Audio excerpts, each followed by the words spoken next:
নমস্কাৰ সকলোকে অসমীয়া নৱবৰ্ষ আৰু ৰঙালী বিহুৰ শুভেচ্ছা জনালোঁ। মই এটি কবিতা পাঠ কৰিবলৈ ওলাইছোঁ। কবিতাৰ শিৰোনাম বসন্তৰ সন্ধিয়া।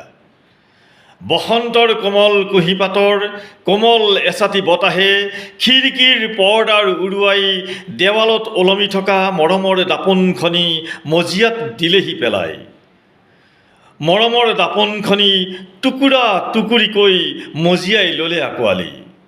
খিৰিকীৰেই সোমাই অহা শুভ্ৰ জোনাকৰ ৰেঙনি পৰি টুকুৰা টুকুৰি মজিয়াৰ দাপোনখনি তীৰ বিৰাই উঠিল।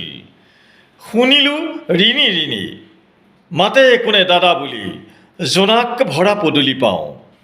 দেখিছোঁ আহিছে দৌৰি আচল উৰুৱাই কান্দি কান্দি ঘনাই দাদা দাদা বুলি মাতি।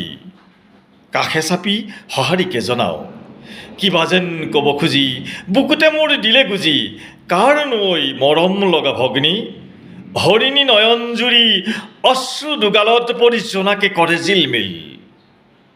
আপোন নহ'লেও আদৰিলোঁ মোৰ পজালৈ বুলি। কোন অচিন্ন সতৰু নাই নেকি সিহঁতৰো অবলা মা ভনী ঘৰত।